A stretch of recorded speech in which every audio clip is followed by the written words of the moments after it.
Take your goal and see if you can make it a little bit more specific, like Taitoshi. Okay? How many of you know Taitoshi? How many different kinds of ways is there to throw Taitoshi? Infamous. Okay? So, what about Taitoshi do we want to work on? What about connecting and Kazushi do we want to work on? Take Harai from Kata into Randori. Okay? 3 to 5 things so I won't get my ass kicked by a Judo guy. Okay? So now, let's refine those a little bit, because goals have to be achievable, measurable, and some of these are pretty vague, right? So let's get them a little bit more specific, things that can be specifically worked on. And then while you're doing that, those are all inside your being. Outside your being, I want you to start thinking about what will keep you from achieving your goal. And write those down for me. And it's okay to talk to people and get a goal partner, or maybe 2 or 3, and work with, to brainstorm with. The tail of the dragon. Nice. Poetic. Start again. Okay. What's first? We can warm up, treat y'all like a bunch of competitors, make you throw up. I know.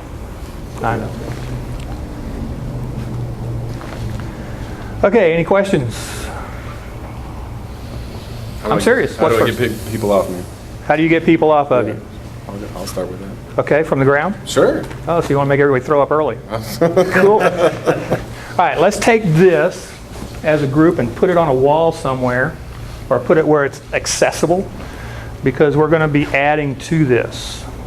Because as we grow and evolve and start working on stuff, you might have more stuff that you want to add, because we're going to keep coming back to your goals and seeing if you're making them.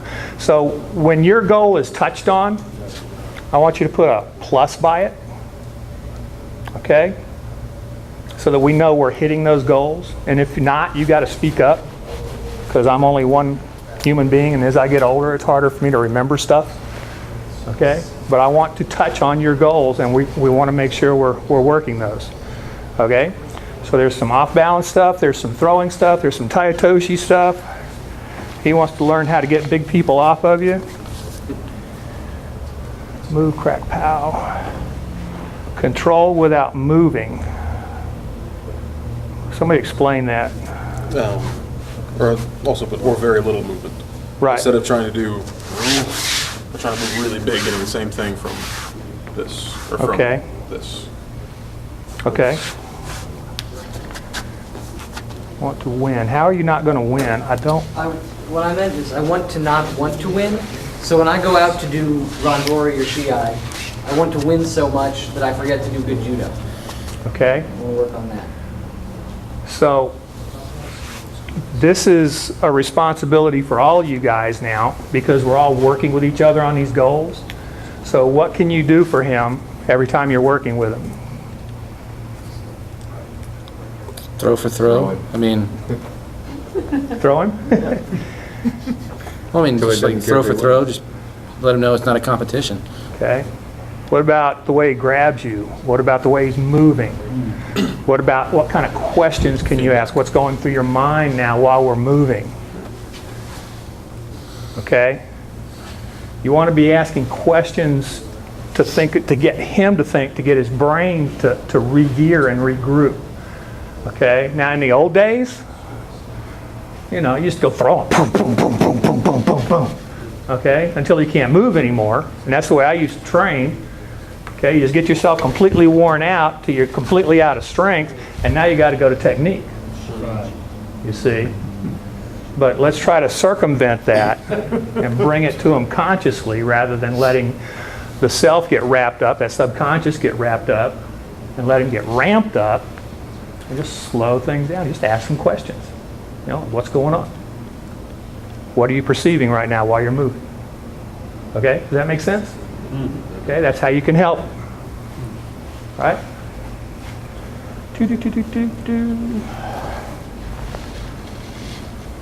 Moving uke around the mat.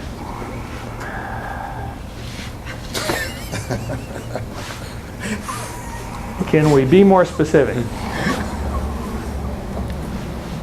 Does that mean they're too heavy? Is that what you're talking about? Someone's too big for you? Or perhaps getting them to move so that they're off balance and then you can throw them. Yeah, or maybe that's the wrong thing. Maybe it's more about recognizing opportunities in the way that Uke is moving where I can get a throw in. But I do feel like I have an idea. I want to try to do this throw. I'd like them to be stepping here. How can I get them to step a little bit further with this foot? Or she said hook through. Okay. So, Does that make any sense? makes perfect sense. But my question is, why do you want to move people?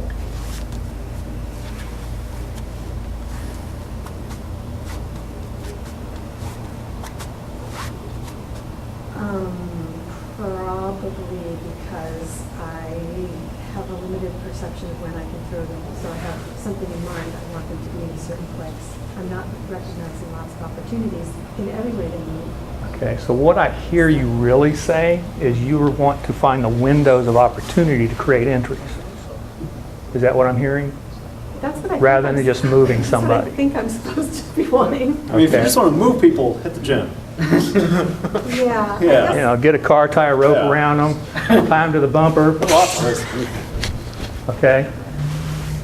But I hear you saying you're looking for opportunities of throwing. I want to be able to create opportunities too, actually. But you want to create I want to create opportunities, opportunities for myself. I guess that's what I mean. okay? You know, like sometimes if you give a slight movement this way, they'll respond that way. And I've created an opportunity by provoking a response in that. Okay, so now we're going to tie you in over here with these little movements. Okay. Because you're talking about making a little movement to create an opportunity to walk in. Okay? Y'all, does that make sense? Okay, and then finding that extra step you need to create that entry. Okay. And is that throwing or groundwork or both? Throwing. Okay. So you need to write that down. So I'll forget. Okay. Movement in Kazushi without breaking my... Knees. You see the empty spots where my knees were. Ah. So what does that mean? I played a lot of real hard judo too. We'll bench tomorrow. And I'm sorry. You're sorry. and not with him, you know. Yeah.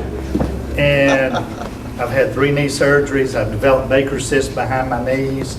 So a lot of times when I at Hani or anything like that, I twist them, pop, pop, pop, pop, and I drop down. Okay. And so I'm just trying to move and float with them, almost like she said, for the opportunity to get somebody in Kazushi just through my Just my type of movements body. of flowing. Okay. Right. And I played a couple of 100 hours judo here, and I like it. Introduce more hip sweeps. He did a lot of goshi type throws. Right, yeah, and I know. Stuff like that, more foot sweeps now that the knees are toast. Yeah, I got several vintage guys coming up to the Optimist Club now. Yeah, used to play Dwan all the time. God, We used to play Dwan in overalls all the time. Hey, that little guy. So, okay. That makes sense. That's all I do there. So how old are you? 56. I'm older than you. Man, just wore your knees out. Off balance with timing and without strength. Off balance for what? Who's the purpose? Yeah, that's Off- so, fourth row. For width throw. I've been sitting here. I've been actually thinking about it and listening to everybody else talk and stuff, and I've kind of expanded on what it is that I may be interested in trying to figure out. But it's like I like to do real light judo, but I wind up getting these guys that like to do like competitive type. Real judo. hard judo, yeah. And so when I find myself not being able to do my light judo on them because I start becoming more competitive with them. Okay, so now we're going to tie yours over here, okay? And I want to walk yours into here with your movement, because movement is so critical. And hard judo, somebody, how many competitors, old competitors do we have here? Okay, what is hard judo? Exactly. Right. A lot of strength and power. Okay, which is hard on the tendons and joints, and we're all feeling that now. You're not yet because you're not old enough, but it'll come. I promise. Okay. So we want to get away from that. I just learned to move and float, but then how do you deal with the big strong guys and get them off of you? Yeah. Okay. Easy enough. Haven't heard from you yet. I'm generally agreeing with all this. I'm trying to think about what I do want. Okay. I haven't necessarily figured that out. What are you working on, or what comes naturally to you when you're moving? Right. Okay. From the long list. So you're a hurrah guy? I love that. Okay. And how many years you been doing it? 2 years. 2 years? Okay. Okay. I wrote down Taitoshi. Taitoshi. Any particular entry type style? No, I've seen a couple and I like to throw, but I'm not good at it. Okay. So maybe it's this right hand I'm having problems with the right grip. Okay. We have to take a look at that grip and see what's going on. It kind of ties in with some of the things that the people are saying, throwing that one on the top of the wing, throwing without tension or too much Strength and power. Okay. Yeah, because I tend to be bigger than a lot of people I'm working with, and so it works until it doesn't. So I'm sparring with people, and I can get at least some of what I want by doing that. Right. It's one of the reasons why I started doing like Aikido, was I didn't think I was being punished enough for throwing, just muscling people into doing what I wanted. Okay. I wrote down advanced foot sweep timing. Anything really with foot sweeps I like, so. Okay. So is there a part of that you're not getting? I don't think so. I'm just trying to shrink my window. Ah. Have I got something for you? In fact, this came out of a result of working, last time I was up here was Talking about the one that just passed here. touching that toe. Absolutely amazing. Prentice? I just picked hip throws and for no particular reason. Anything in particular? Like reverse grip seoi or something? I mean, the timing, moving backwards versus forward. so moving on a line forward and Yeah. backward on hip throws. Okay.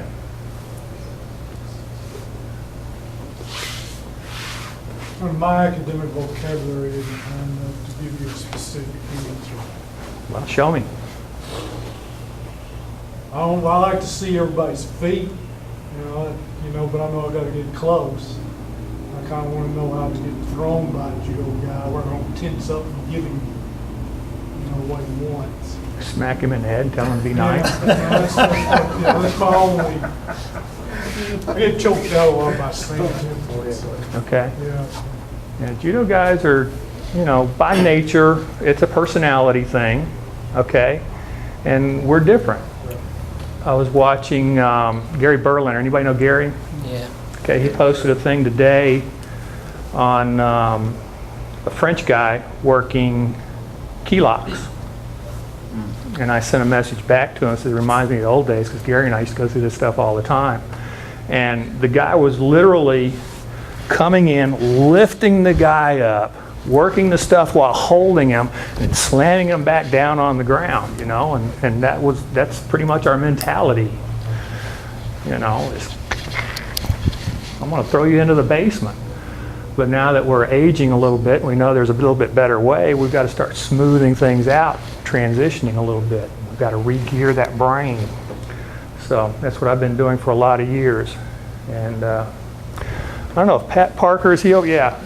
I don't know if he coined it or if Ray Williams coined it. But the art of throwing, what's the phrase? No-gi judo. It's like you're holding on, but it's like you're not pulling or pushing and throwing somebody without the gi. You know, just understanding from that level. And that's what I've had to do for years because my hands have broken down. They don't work anymore. So, okay. Well, we will get started. Good deal. Let's put this up somewhere or down somewhere out of the way. Move the pens and pencils. Hooking and cupping. Hooking. We get so caught up sometimes when we're moving and playing that, you know, that little ego thing says, a little bit harder, and either we'll break or they will break. Just don't do that. Okay? I love making room for the camera, sorry. Oh, okay. Making sure it gets on you. Rule number 2, don't say anything that will hurt yourself or somebody else.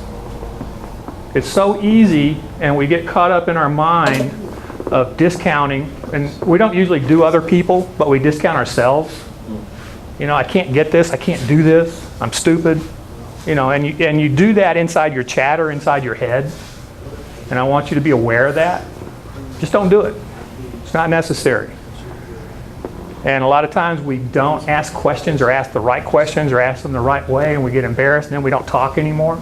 Okay, do talk, but, you know, and help each other. But don't say anything that will hurt yourself or somebody else. Rule number 3, be committed to the time. Okay, rule number 4, it's actually the rule of the hand, the pinky finger. The pinky finger is the smallest, which means don't leave anybody out. Okay, I just talked to those guys. If they have any goals, you know, I don't want to leave these guys out. They're instructors, okay, and they're watching and picking things up all the time. But sometimes they get left out, and I get left out because my goals don't get met. I have goals too, things that I work on. And we don't ever want to leave anybody out. And the rule of the thumb is, how are things going? It's either from here or here. Okay? And when things get to here, it's not good. All right? When things go from here to about here, I'm okay. Because there's different energy levels in everybody. Or thought processes. Sometimes your brains just get overloaded and you can't think anymore. It's okay to go get water. It's okay to go sit down. Just don't go from here to here. Okay? If we do, there's a problem. We need to deal with that. Because it's not my goal or intention to get anybody there. All right? And if it's physically too hard or something you're not getting, you know, don't sit there and be frustrated. Let me know, let somebody know, and let's deal with that. Okay? Any problems? Anything else we need to add? Cool. Ball, when it comes to you, say your name, how long you've been playing judo, and something that this group does not know about yourself. Okay, so my name is Bob. I've been playing judo 52 years now. Something you don't know about me.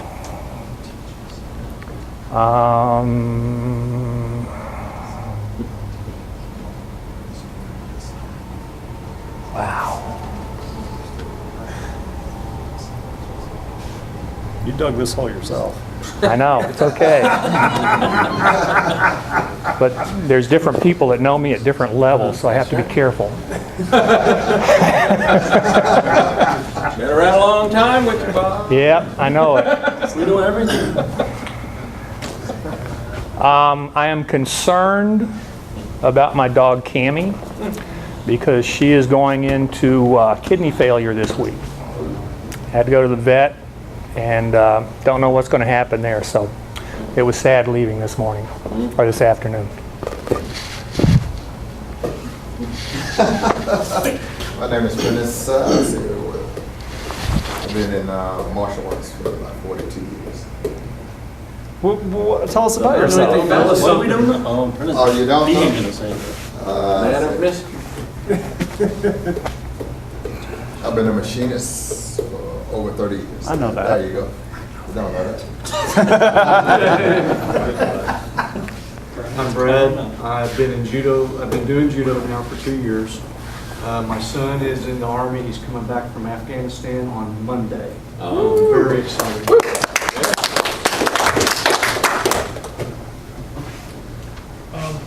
I'm Gary Moore. I'm horrible with dates, so I can't ever remember how long I've been doing something, but I am a second degree black belt in judo, and I've been doing it for a little while. And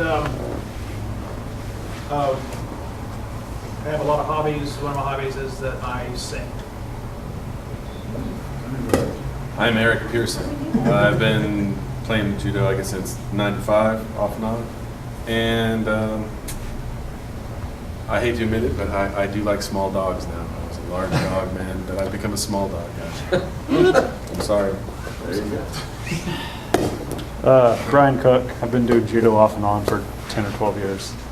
And I think I'm with Eric, actually. Yeah, I think I kind of like small dogs. Let it out, man. Let it out. I have a friend who has like it's a little fuzzy thing. It's the, I don't, maybe, yeah. Yeah. And the dog's name is Mama.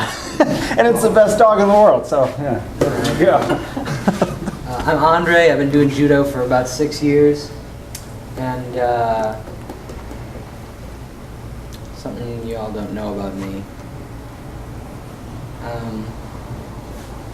I cook really good macaroni and cheese, but people make fun of me because it takes forever, and I only ever do it from scratch. That's fine.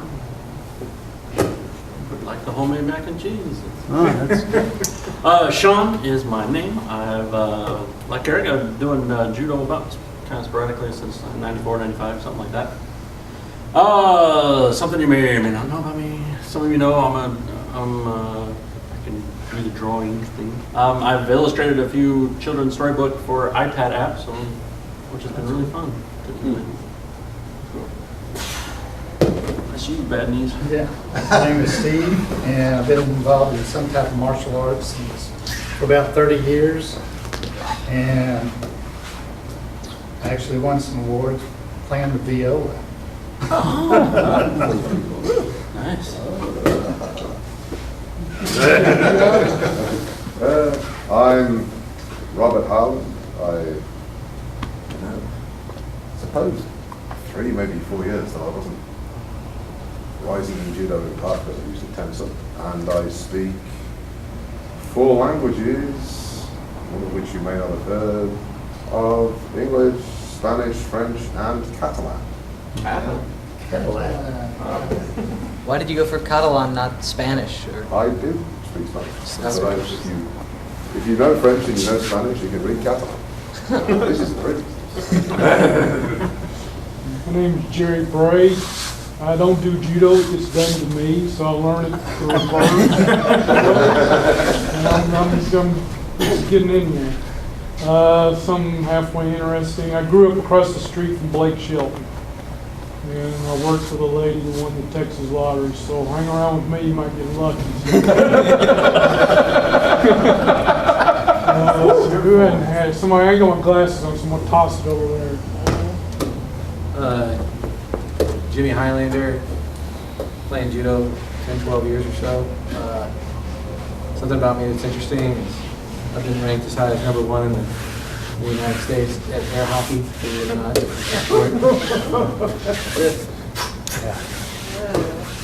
I'm Nancy Kaplow.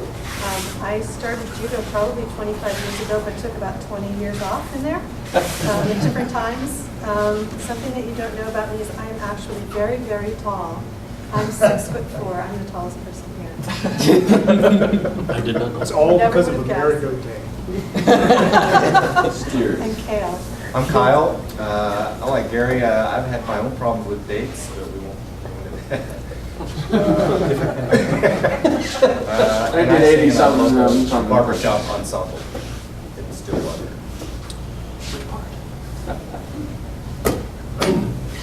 John Kirby. I've been doing judo for 23 years. And something that I don't think anybody in here knows, I have a very large comic book collection, probably 5,000 titles or so. Quite a few of those. I guess Pat Parker may be the only one in here that does that. So. Anybody else? Okay. There he is. I'm Nathan. I don't do judo, but I've played with a lot of judo players, and I've really enjoyed it. Some of you know about me is I used to be a photographer. Pretty much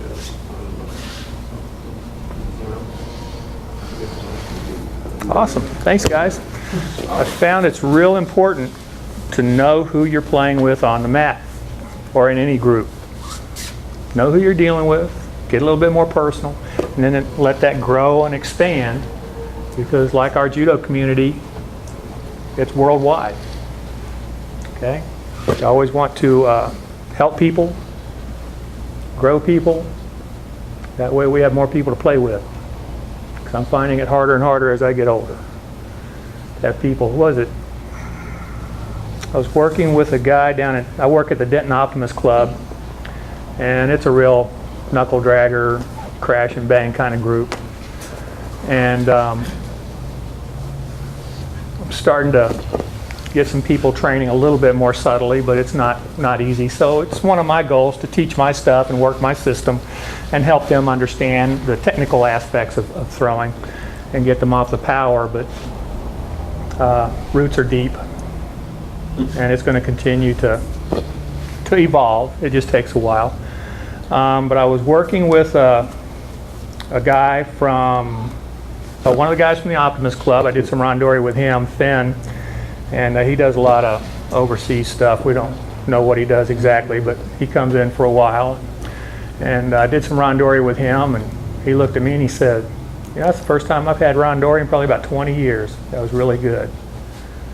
So learning to move. And there's another guy now from Vince's club that comes in now and brings his kids in, and we do some randori probably every other month or so. And it's really nice to get that feedback, to move and actually float and train without killing each other. Okay? So it is possible and doable. So with that said,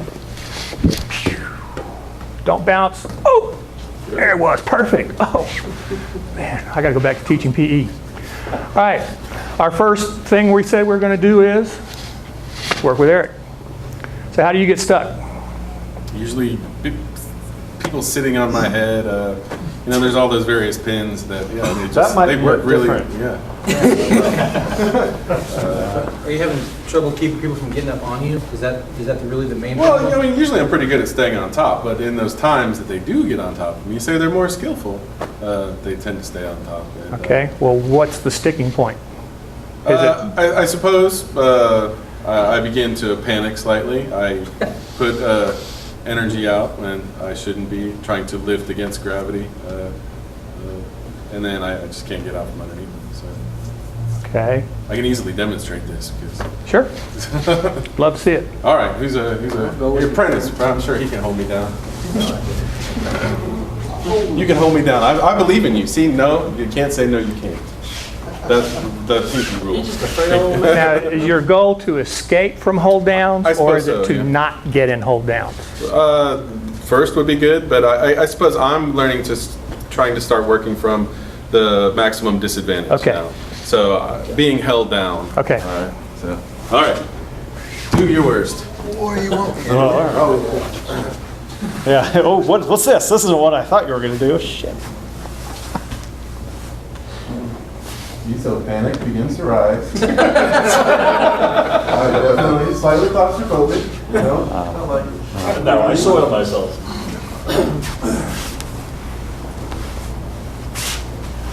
You try to move. Feel for it? Yep. A little bit higher on the panic scale. Yeah. All right. That's good for me. Yeah. Okay. So escape from a shirokesa. Any other particular hold downs? Most of them. Most of them? Yeah, most of them will probably keep me down. Especially Okay. All right, what are the principles of escaping from a hold down?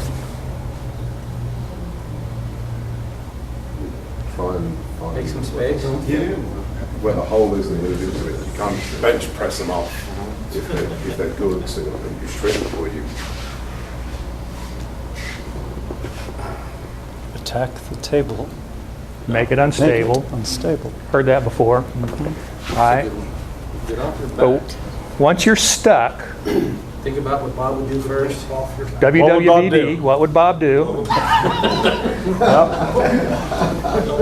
Okay. What does the person on the bottom have that the person on top doesn't have? Ground under them? The ground under them. So what do you have to work with that they don't have? Pressure against it. The ground to push off of. Okay? So you've got to figure out how to get in position to use that ground effectively. Because if the guy on top pushes on the ground, it's going to push them which way? Up. So they have to hold down, and they do that by attaching to you using those octopus arms. All right? So now, when you're on the ground, and let's have Jimmy, you lay down. Prentice, go ahead and grab him in a shirokesa.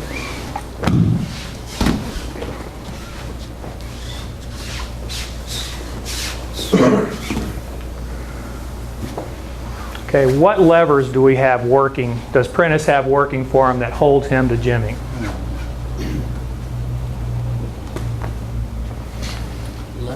What levers does he have? What leverage? What helps him? He's got the arm, he's got a pinch, he's got a vise coming in between his elbow and his hip, or should have. Where's his base of, where's Prentice's base of support? His hips. His legs, his feet are wide, so he's got stabilizers going forward and backward. He's got weight coming into Jimmy's chest. Okay? So now, Prentice is locked in position. So now where are his weak spots? Outside of the bed. Over here? Turn in is what I would do. Ish. I've got people saying here, I've got people saying here. Okay? There can also be a void here. What I do is I want you to start picturing in your head from Jimmy's position, where are the voids? Okay? And what shape is Prentice in that I have to deal with? So, Prentice has strength here on this side. He's got a lot of weight on this side, so to take him all the way over takes a huge amount of strength and power that we don't have. All right? So now Jimmy's got the floor to play with. All right? So one option would be to use your feet and move your hips over here. Exactly. Now he's created a void into this pocket. Okay? Now move your feet back. Now this time, use your feet to move, and at the same time, bring your hand up and push his shoulder into that void. Pop. Now, see where his feet are? Okay? When you take your feet off the ground, you take your power away from you. So put your feet back on the ground and drive. Now use your feet. Push, push, push, push, push. Keep driving. Awesome. Okay? So what happened there is moving two directions. You drive one direction, and I will use a plyometric. Okay, and I'll show you in a second. And when you turn and you put that foot down, you're going to pop it, and you're going to shove his head into the floor. So there's literally a pop when you make that transition. Swing, boom. Okay? And sometimes it pops him over that foot. Okay. But he's got it really far extended. The other time it's going to create the opposite effect. Is as soon as you turn and jam him, his muscles are going to go boing like a spring. Okay? So now feel the timing of that as you hit him, and then boom, and then there you go, and it'll roll him right back. So you're going to fibrillate back and forth. Okay? Does that make sense? Hypothetically. Hypothetically. Application, we'll see. Saying and doing. All right. Yeah, let me do that. Like a shirokesa.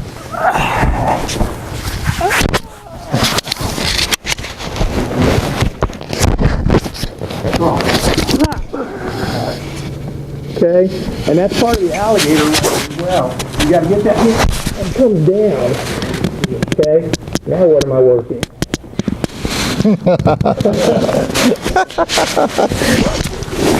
And come right into the choke. Okay. So did you see the transition? Pop. And then come through. All right? Y'all try that. The more resistance you get. Now, is there a timing involved here? Yes. Absolutely. Okay? And that tension compression, as you wind their body and create that tension, and those back muscles start pulling back, they're going to do that automatically. Okay? And you have to play off of that. And a lot of times, as soon as you stomp the floor and jam them in, they either go flying over their head or they pop right back. Okay? Now,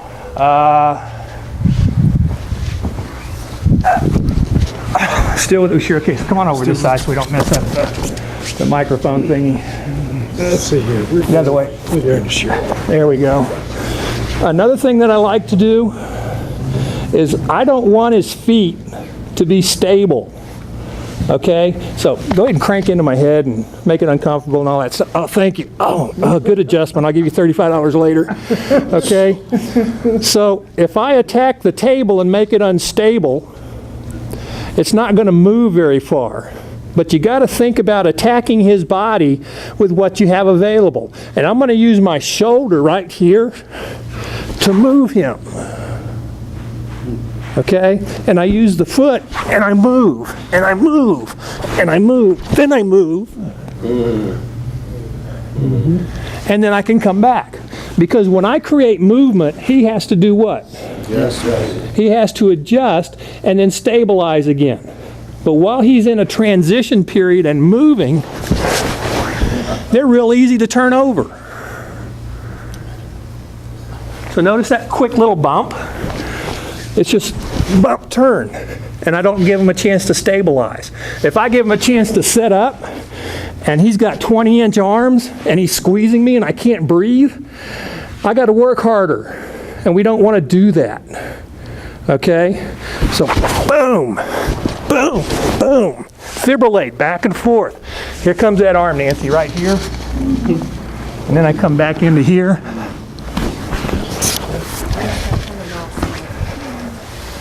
Okay? So, thank you, sir. You okay? Yeah. All right, let me know if I get too... Sometimes I get weird. I'm good. Try that again and think about that timing. Bump, move, then try switching back and forth and see what happens. Create movement. There's instability in movement, especially on uke. You're going to hear that a lot. All right, try it again. Thank you. So by the time you react and move and he reacts and you settle back, if your timing is not with their timing, they will beat you to the move. All right, and you'll be down there for a long time. You take guys like Zenik that have been on top of people for a lot of years, he knows that intrinsically. And so as you start to move, they're going to be moving in anticipation of that. So when you're on top, the higher level people, you should automatically be repositioning and changing your hold. And then the guy on the bottom, you have to get in here and get into their head and know where is going to be their next move. And you've got to get 2 or 3 steps ahead of them. Same thing happens in standing randori. Okay? This guy. I mean, he caught me in a position, we just did this a few minutes ago. Oh, good jeez. Okay? Now, he's really strong. He's been hiking through the mountains, and now he's got my shoulder off the ground, and my head's bent. Okay, so my spine is not in line. He's taken away a lot of my strength and power, and I don't have my back to play with. But where's the void? Where's his biggest weakness now? It's definitely not that way. It's that way. So when I bump, it's this way. Look at the reaction on his hips. And now he's going to scramble to do what? Settle back down.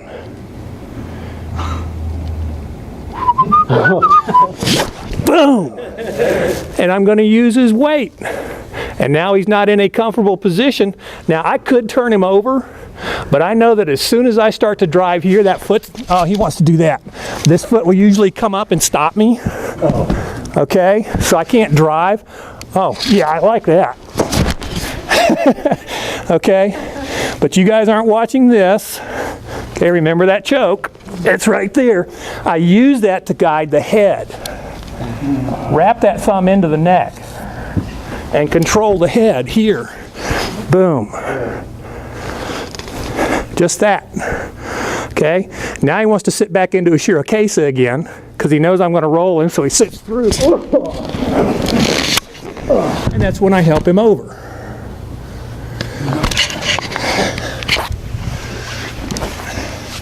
Again, it's thinking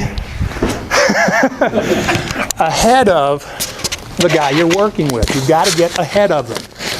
So you have to put yourself in this situation over and over and over again. Figure your way out and let your subconscious record it all. And then the next thing you know, you'll be making all those little movements long before they do. Okay? And that's what you're dealing with. And what we do, or what should be happening, if you're working with a younger player or a less experienced player, they should be escaping.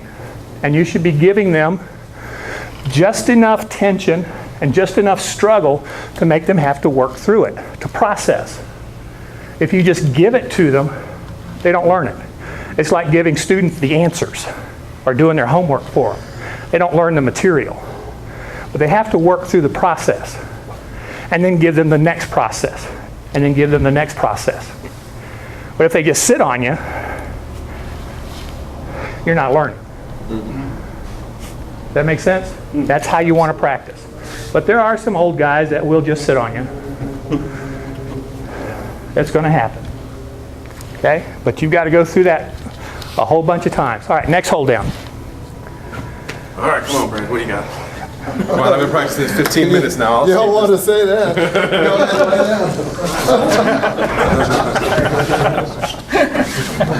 I won't do the one that I know. Missouri Commission. Missouri Commission. Yeah, kind of good. No, it's just way the top. He's a little bit heavier than he looks. I think you're solid 350. He's a pretty good sack of taters. What you been eating? I can tell you, he eats TV dinners. He just increases his density when he gets down horizontal. That's what happens. There. That was better. There. That's good. Much better. Wait, I feel like we just went through this one. There you go. Okay, now, what was your process of getting him to that point where you realized he had to shift positions? I was kind of feeling his weight. I was like, yeah, he's a big, heavy guy. Well, no, we felt that way anyways. And I was readjusting my feet to try to find where his void would be. And I probably went through about 15, 20 places where his void wasn't, going, oh, no, he's obviously strong there. And I guess I must have hit somewhere where there was some emptiness because he seemed to shift. So. And before that, he started moving his feet and having to replant and reposition. Were you aware of that? I was not. Okay. So you've got to be aware of that and know where they are in space and time.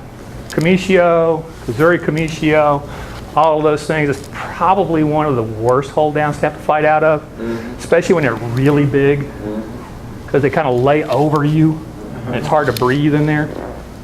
I know. Been there a few times. All right, let's look at the position first. What shape do we have here? On the middle Straight of line. Or a Y.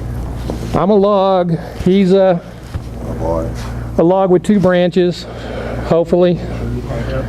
Okay. What other shape do we have? You see an inclined plane anywhere? in the center. Right here. Okay, how does this spine work?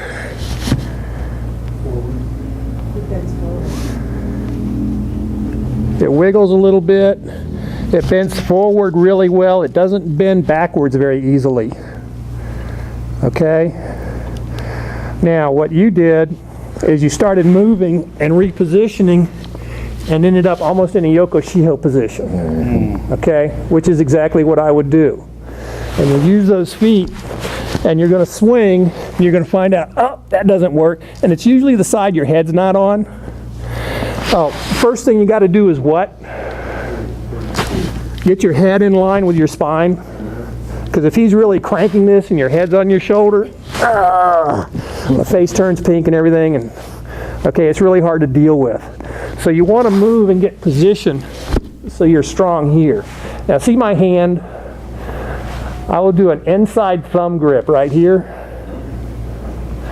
And then I'm going to use my feet and I'm going to shrimp and go to an unbendable arm with this hand. And which means I'm going to turn to here and lock him out. Just create separation. Now he can't really come back on me. He has to use a lot of power. See how he's changing his body position? I'm out now. Okay? And when they're really strong, sometimes I'll use two hands and lock him out. And I'm either going to come out the side, or most of the time the guy tries to crawl back up on you, in which case I just help him over here. Okay? But I'll turn and come out. An inside thumb hook is really powerful, and when you do that, you want to turn and push. Get that hand in an unbendable pushing position, and it really locks him out there. And I don't like to grip. Why? You guys ever have your thumb dislocated right here? Hurts for a long time. Okay, this way it can pop it right out. But I just lock it right in here on this. They fight and fight and fight. I like to take the belt and work the knee, the inside of the... There's an easier way. Oh, good. A much easier way to deal with. Okay. We can start.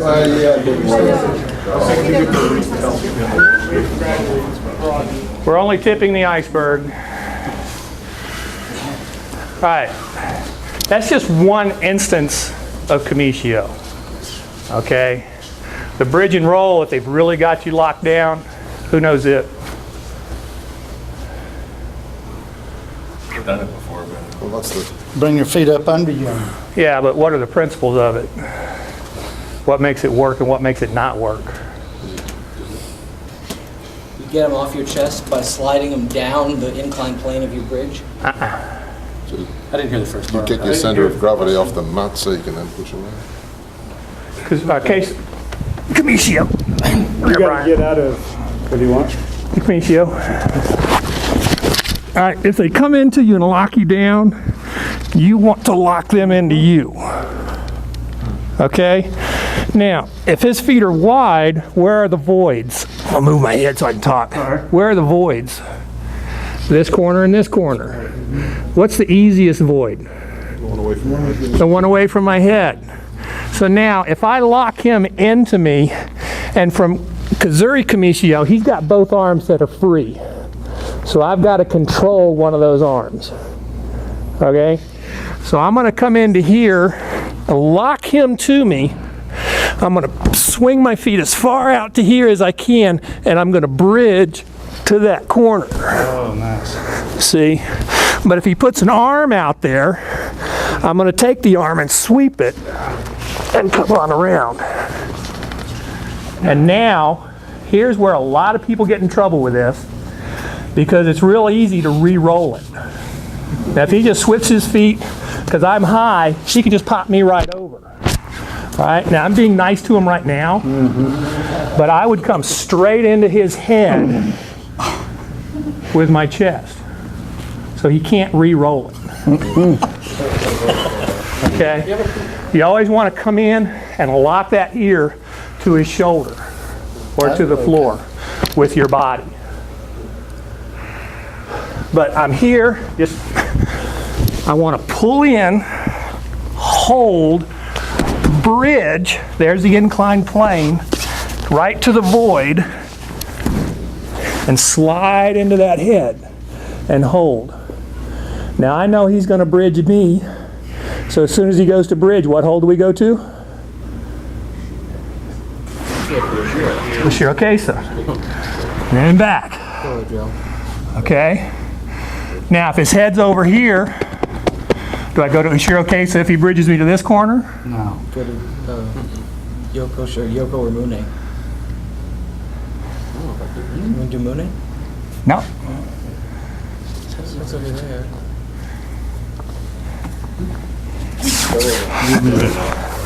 Just lay down. I've bridged him. I'm coming in. If he wants to bridge me to this corner, then I'm going to turn to here. Okay? If he wants to continue that direction, I'm going to switch to here.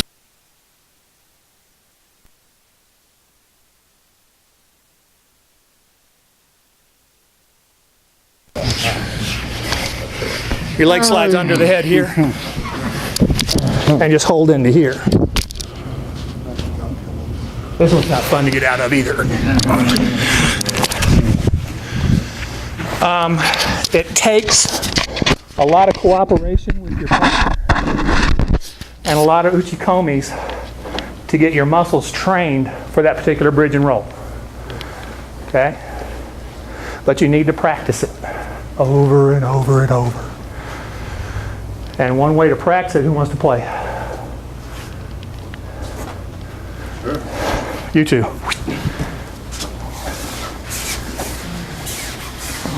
One of you gets Kamishio. Grip, pull in. Just grab his belt, lock him down. Try to trap his elbows with your elbows. Now swing your feet, bridge and roll. No, we're just practicing, don't fight. There we go. Now you re-grip, restabilize. Now you escape. Go back the other direction. Swing your feet over here. No, swing your feet over here. Now pull your feet in close to your bottom. Now bridge and drive. Now don't push with your hands. You have to pull. Pull, all the way through. See how it's so important to pull. A lot of people think, I got to push this guy off of me. And you'll do that about halfway through, and all you do is stabilize yourself back to your back. You've got to continue that pull all the way through. And just go back and forth about 100 times. Get those feet planted, bridge off the feet. There you go. And give feedback to your partner. Make sure they're pulling all the way through and they're driving with those feet. Step, step, step. Walk, walk, walk. Boom, boom, boom. He's not going. Go the other direction. Bridge there. Now walk your feet. Now go the other way. Bridge the other way. Pull, pull, pull, pull. There you go. There's good help. Okay? And there's a timing piece. Brian just had an observation, and he was on his partner, and Brian has shorter arms. So he was saying, my elbows don't touch the floor. Good. Okay? When your elbows touch the floor, there's a tendency to lean on it. And we train ourselves to help our partners, okay, and be nice to them. So when you're fighting, you actually help your partners because that's the way you've trained for so many years. Okay? Just keep it in the back of your brain. All right? Because you have to physically and cognitively think about the realism of what's really making this hold work for you. Because there's not much that you have to rely on that works here. Okay? Now what I was showing is you want to use your hands to control your body when you're on top. So when I come in, I'm got pressure here on his chest, but my concern is his head. And I'm going to use my body and my ribs to control his head. Now this is if I'm being serious, okay, and I don't want to hurt him, because this really is uncomfortable, all right?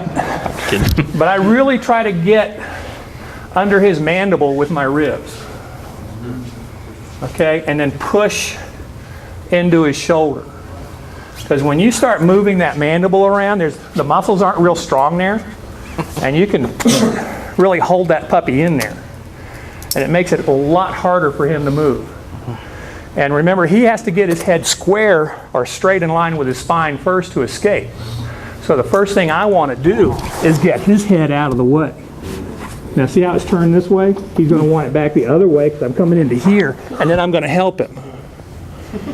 And with my hands not resting on the ground and not supporting me, I'm using my hands now because I don't want to kill him. But now when he goes to move,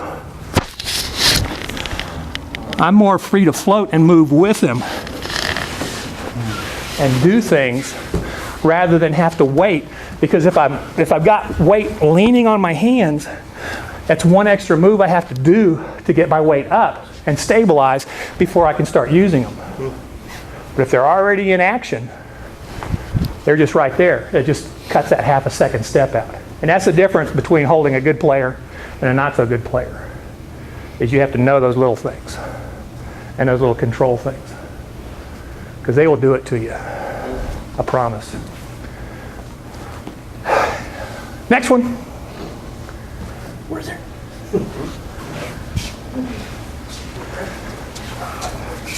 Come on. Come on. Go ahead, That's Christmas. Ah, my favorite.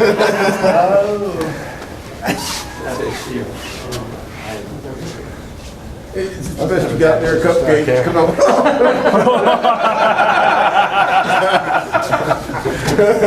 Start humming. See how long it lasts. That's vicious.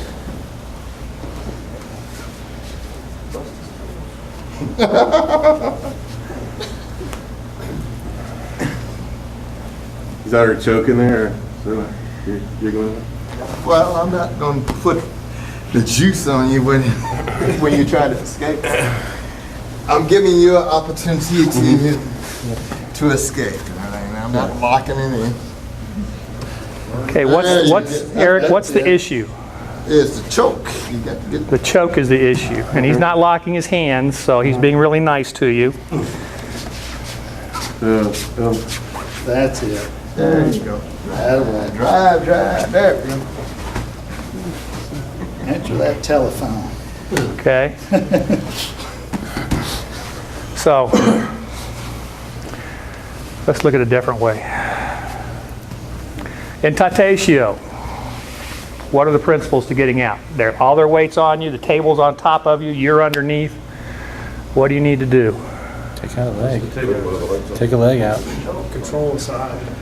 Control the side. How do you control the side? You've got to control that arm on the side and their foot, because if you don't, they're going to, when you bridge, they're going to stick out a rudder. Okay, so Down. I like the way you're thinking. So how do you control that side and that rudder and all that stuff?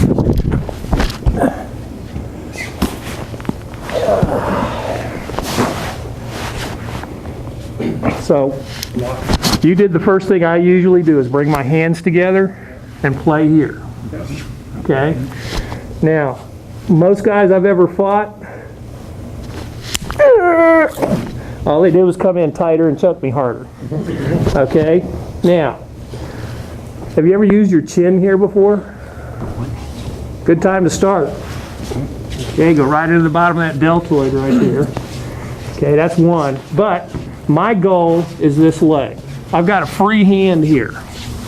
Okay? And what I'm going to do is I'm going to use this leg. I'm going to stabilize off of here.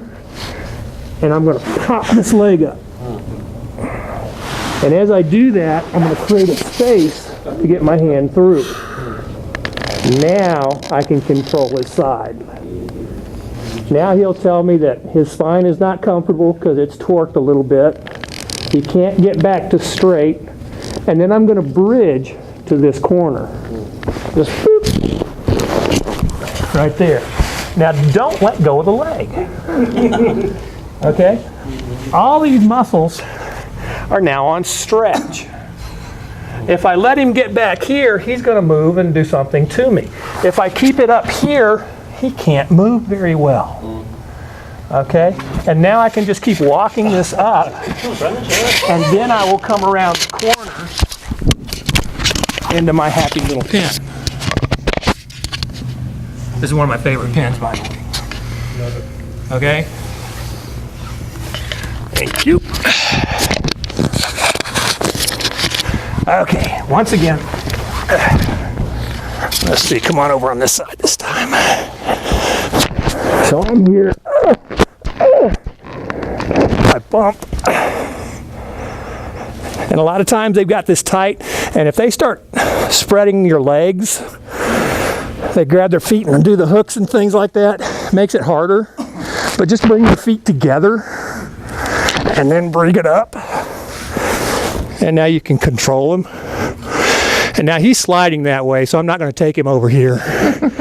But sometimes I'll pop this heel all the way around. I'm not going to do it to Prentice because I don't want to pull a muscle. But then I'll just roll him back to this corner as well. So this is just important right here. Another really bad mean escape to somebody you don't like, don't want to play with anymore, is push the leg down, get both your feet on his foot, and then bridge off of that foot. Okay? So if I'm here and I bridge, and I did that very nicely, but it'll just straighten that leg. Really got to practice these. Could you show again what to do against a grapevine? A grapevine? Pray. Okay, good question. The first rule of getting out of a hold down is don't get in it. Okay? Get out of the way. Don't be there. Leave. So he's coming in, he wants to hurt me, he's mean, ugly, and has really bad breath. So I don't want to be here. So just get out. Okay? Now, when he gets to a certain point, here he's within arm's reach. So now we're in stage probably 1.5 to 2. Okay? So I'm not worried about him yet, but he's starting to get some handles in on me. He's going to do something to me, and I don't know what yet because I don't know him. So what do I want to do? Unbendable arm. 2 hands. Bam, bam. Bam Bam is really good. Okay? 2 hands in one spot, unbendable arms. Okay? Because I don't know the guy. Don't trust the guy. And if I have to, I can Bam Bam from here. I can control his center. I can control his belt and keep his center away from me. But it works here just as well. Okay, so now as he starts to come in on me, here he comes, unbendable arms, and I just play Bam Bam. Now he's got to come over, he's got to recover, and then he's going to want to come back in again, and I play Bam Bam. And we just keep going back and forth playing Bam Bam. Okay? And this works from all kinds of positions and places. All right? But if I just train like this and just do this to him, what does he learn? Face plant, face plant, face plant. Go run away, go play with somebody else. Okay? So we don't want to do this. We want to learn this and put it in our repertoire, make it part of our toolbox. And you have to play with it once in a while to keep it in your toolbox so you don't forget it. Everybody remembers it when I bring it up, but they don't remember it during practice. But it's always there. And it doesn't matter if it's an arm, a lapel, a leg. Bam Bam works on any position. Okay? So now, I'm not playing Bam Bam anymore. So now he's in here. Oh, he's got a control. I like that. So now what do we do? Create spaces. Ryan, what do we do? I'm sorry, I'm cleaning up blood. I know. What do we do from here? You said it earlier. Oh, Bam Bam. No, we just did Bam Bam. I know, we put you on the spot. Sorry, I don't know. That's all right, never mind. Go clean the blood. Okay. Attack the table and make it unstable. Attack the table and make it unstable. Right now he's stable. He's got all the controls. We're both kind of neutral at this point. But if I attack his table, now he's not where he wants to be. He has to recover. So now he recovers and I get a free move. And now he's settled back in again, but he's not where he wants to be because his hips are too far back. He knows he doesn't have control yet. So now he has to recover. And now he has to recover again. And if you keep him in a steady state of recovery, it will go to termination. Yes, ma'am? So isn't that the same thing that I was talking about in the beginning, where it's moving uke around the mat for nagewaza, where I want to make him unstable? Absolutely. Okay. And am I doing it with big movements or little movements? Little movements. Little movements, because when he's on base, hey, I love myself sometimes. Did you feel your center move when I did that? Mm-hmm. Okay. See, as soon as he came into me, all I did was bump, and he had to hesitate for a second because it changed his whole game plan. Mm-hmm. And you want to create bumps. So now, come on in, I bump, bump. Now I don't want to just stay here, but I don't want to attack yet either because I don't like where I'm at. So now he's going to keep regenerating, and I keep moving. Oh, oop, you can have that. Oh, and I'm not using strength. Remember, attack the table and make it unstable. Which way do I want to move from here? This way? This way? Against that knee that he's using to prop himself against you? What's his next move? Probably put a hook in and try and choke you. So as he puts his hook in,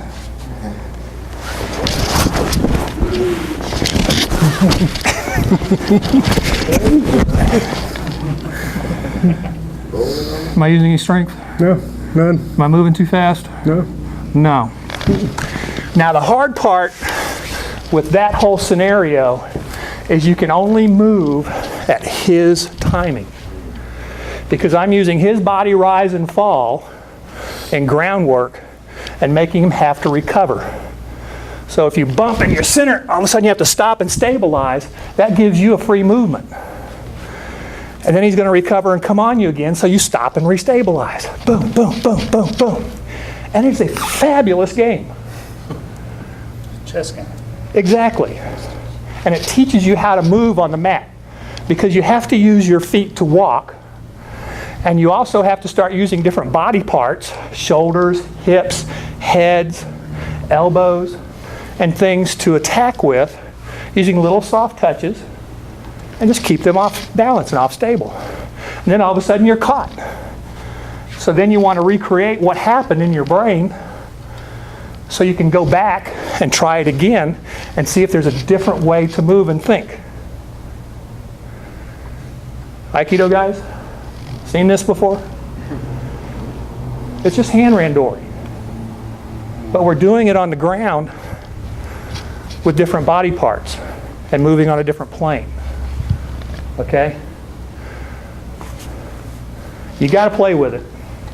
And if you're using way too much strength, and if you start getting anaerobic or aerobic and breathing hard, you're working way too hard. Be soft, be gentle, and just keep bumping and moving. Okay? Thank you.